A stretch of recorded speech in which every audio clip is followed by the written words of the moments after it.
নমস্কার। কিভাবে ১ মিনিটে ইউটিউব চ্যানেল খুলবেন চলো আপনাদের দেখিয়ে দিই। কী করতে হবে? আপনাদের ইউটিউব অন করতে হবে। ইউটিউব অন করার পর এখানে দেখবেন আপনি যে ইমেলে ইউটিউব চ্যানেল ক্রিয়েট করতে চান সেই ইমেলটা এখানে সিলেক্ট করবেন।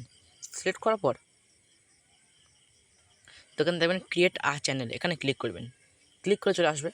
আসার পর এখানে দেখবেন আপনার নাম সিলেক্ট করবেন। আমি এখানে কর্ণধারে রাখলাম। এখানে দেখবেন হ্যান্ডেল, এখানে আপনার ফটো দিয়ে দেবেন একটা। গ্যালারিতে একটা ফটো দিয়ে দেবেন। এখানে দিয়ে দেওয়ার পর এখানে দেখবেন ক্রিয়েট চ্যানেল, এখানে ক্লিক করে দেবেন। ক্লিক করে দেবেন, দেখুন সঙ্গে সঙ্গে আমার চ্যানেল, আপনার যে চ্যানেলটা ক্রিয়েট হয়ে যাবে। দেখুন ক্রিয়েট চলে এসছে চ্যানেল। এখানে দেখবেন ভিউ চ্যানেল চলে এসছে, চলে এসছে। এটা ছিল তো 1 মিনিট, এটা ছিল 1 মিনিটের চ্যানেল খোলা। এর যদি ফুল প্রসেসটা আরও ভালোভাবে খুলতে চান চ্যানেলটাকে, তাহলে আপনার যে আমার যে লং ভিডিও দেখতে আসতে পারেন। খুব সহজে লং ভিডিও দেখে আসবেন, আবার ভালোভাবে চ্যানেলটা খুলবেন। এটা শর্ট ভিডিও ছিল, 1 মিনিটে চ্যানেল খোলা আছে।